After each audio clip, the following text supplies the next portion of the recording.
Naruto e Sasuke, personagens que foram construídos durante anos, mas muito mais do que isso, heróis que marcaram gerações e ainda continuam marcando, levados às cinzas, deixados completamente de lado e transformados em muletas para outros personagens terem destaque. E esse é só um dos diversos problemas dessa obra que chega a ser um crime existir, chamada de Boruto. Boruto tinha o potencial de expandir ainda mais o universo de Naruto, de uma forma leve, talvez contada de uma forma um pouco diferente também, mas levando a história de Naruto adiante de uma forma respeitosa e honrando tudo que já tinha sido criado anteriormente. Então nesse vídeo a gente vai falar sobre o que na minha visão são os 5 maiores erros de Boruto que transformaram essa obra um circo de horrores. E no final eu falo sobre o que eu acho que Boruto realmente deveria ser. Primeiro ponto, a transição forçada e completamente falha para a nova geração. Assim, todos nós sabíamos que em algum momento os protagonistas da antiga geração, a geração do Naruto, iam ser deixados de lado para dar espaço para essa nova geração, que é a geração de Boruto. E essa com certeza é uma tarefa difícil de fazer, porque eliminar a importância que a antiga geração tem é extremamente difícil, né? Fazer essa transição e tentar dar esse mesmo grau de importância para a nova geração é ainda mais difícil. Mas isso foi feito da pior forma possível, com uma forma completamente desrespeitosa com a antiga geração, com os protagonistas, o Naruto e o Sasuke.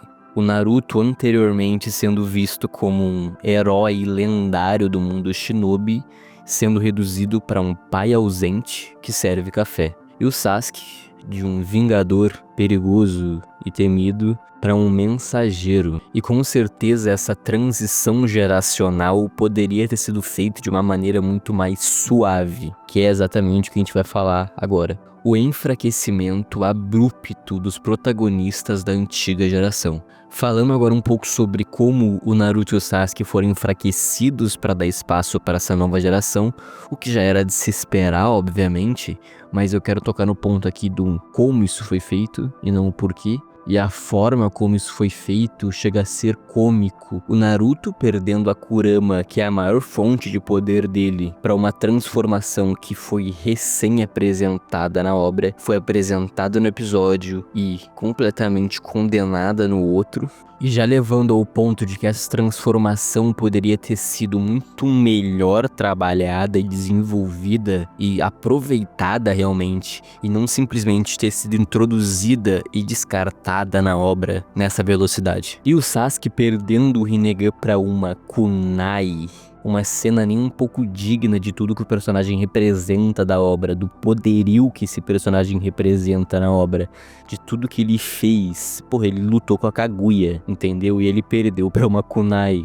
Então, na minha visão, a forma como esses dois personagens foram enfraquecidos é uma forma superficial e preguiçosa para simplesmente conseguir mudar o foco da obra da maneira mais realmente preguiçosa possível. Porque então, se fosse para ser feito assim, de uma hora para outra, sem um arco realmente para explicar isso, então que fosse feito com uma justificativa convincente. Porque, sinceramente, a forma como isso foi feito chega a ser um desrespeito para mim e pra ti que é fã. E esse é só um dos problemas narrativos que existem na obra. A gente vai falar sobre outros agora. Problemas sérios de narrativa na obra. E pra quem não tá acompanhando, Boruto Tubular Vortex já tá aí, em mangá. E como eu falei anteriormente, aparentemente a Kurama tinha morrido, o Naruto tinha perdido ela. Só que nesse novo arco de Boruto, a Kurama simplesmente renasceu na Himawari.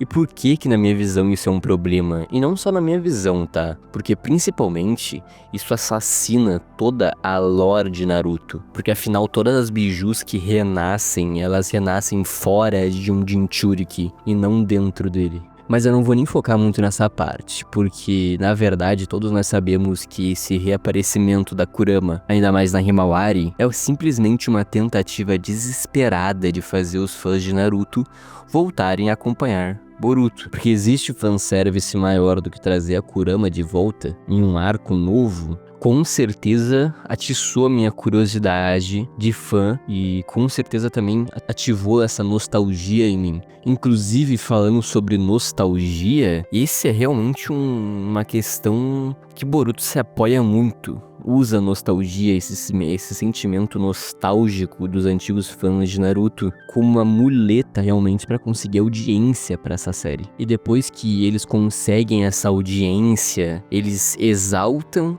os personagens da nova geração e tentam deixar os antigos personagens cada vez mais esquecidos dentro disso. E é sobre isso que a gente vai conversar agora, o ganho de poder completamente sem sentido do Boruto. Vocês lembram de Naruto e como o personagem, o protagonista, foi ganhando poderes gradualmente, subindo de níveis dentro do mundo shinobi gradualmente? Então, parece que isso foi completamente esquecido em Boruto, porque o protagonista de Boruto ganha poderes do nada, ganha poderes e habilidades extremamente OP de uma forma completamente desbalanceada, que chega a parecer que é um personagem criado para uma fanfic. Ele ganha e ganha e ganha poderes de um lado e de outro, simplesmente claramente é pra isso, que é pra superar os personagens da antiga geração. É ridículo. E esse crescimento desbalanceado não é reservado só pro Boruto, não, tá? Porque qualquer personagem da nova geração, os principais pelo menos, isso vem acontecendo. E de novo, esse crescimento desbalanceado e meteórico até dos personagens da nova geração é claramente algo feito com pressa, a desbancar os personagens da antiga geração. Cara, e pra deixar bem claro, não tem problema nenhum em existir uma continuação de Naruto que foque sim em uma nova geração de ninjas. A ideia até que é legal. Se eu fosse pensar que eu queria realmente de uma continuação de Naruto, eu pensaria nisso, porque faz muito sentido. Mas isso deveria ter sido feito de uma forma respeitosa, respeitando e concluindo a trajetória dos personagens antigos de uma forma que não for criativa, principalmente, mas que também não forçasse a barra pra gente. Eu queria muito reforçar pra vocês que isso que eu falei aqui nesse vídeo, e o vídeo não acabou ainda, tá? Só pra avisar. Tudo que eu falei nesse vídeo, as críticas feitas vieram de amor e respeito pela obra original, e não somente por nostalgia. Porque eu realmente queria que os personagens da nova geração fossem bem desenvolvidos e que eu conseguisse criar um sentimento de empatia, uma conexão real com eles, mas isso não acontece, infelizmente.